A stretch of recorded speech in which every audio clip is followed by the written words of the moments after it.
All right, kiddos, I'm going to go through this with you so you can hear me talk you through some of these different little organelles. So we're going to start with cell membrane.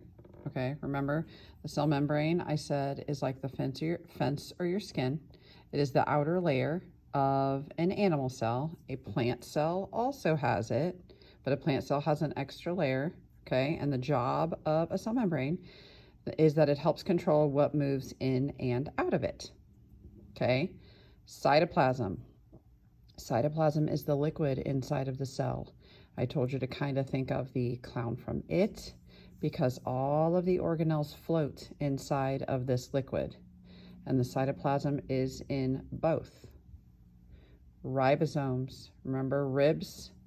When I think of ribs, I think of barbecue ribs. When I'm eating barbecue ribs, I am taking in protein. So ribosomes make protein.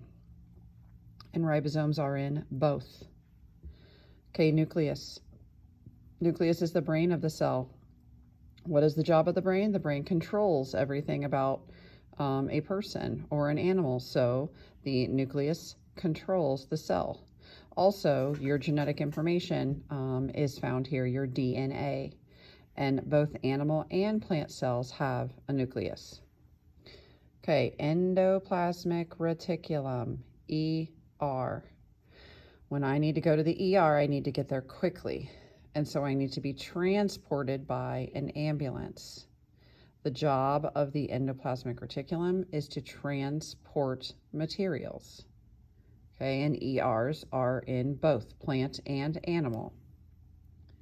Golgi apparatus. I told you that the Golgi apparatus makes me think of that kind of little smarmy sorting hat from Harry Potter. And the job of the Golgi apparatus, or Golgi bodies, that's what it could also be called, is to sort materials. They are also in both. Okay. Mitochondria. I told you it reminded me of Mighty Mouse, who was a crime-fighting mouse a very long time ago. Big, strong, crime-fighting mouse who needed a lot of energy to go and fight the bad guys.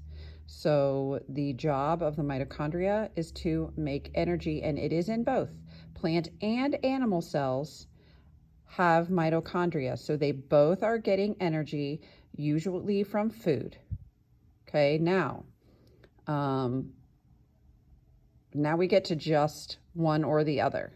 Okay, so a cell wall is only in a plant cell, and it is that extra layer around the outside of a plant cell that I referred to up here. So a plant cell only has an additional layer around it, and I told you to think of it like a suit of armor or a knight or a big brick wall.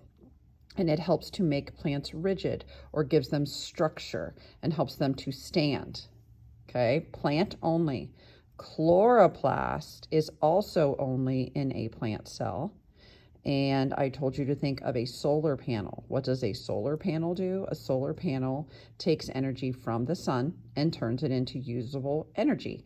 That is exactly what a chloroplast does. A chloroplast turns sunlight into usable energy, and it is only in a plant cell. Now again, mitochondria and chloroplast both deal with making energy, but a chloroplast is going to be plant cell only, and sunlight will be involved. That is the difference. Okay, now we have vacuole. Remember, both plant and animal cells have vacuoles, but we are focusing on the central vacuole, which is plant cell only. And it is important because a central vacuole is the largest organelle in a plant cell because of what it does. I told you to think of it as a storage tank, okay, because its job is to store water and materials. That is why a plant needs a really large one. And then our last one is a lysosome, which I told you to think of Lysol. Lysosome, Lysol, and what are we trying to do when we use Lysol? We're usually trying to clean, or we're trying to get rid of waste or some type of gross something or whatnot, okay?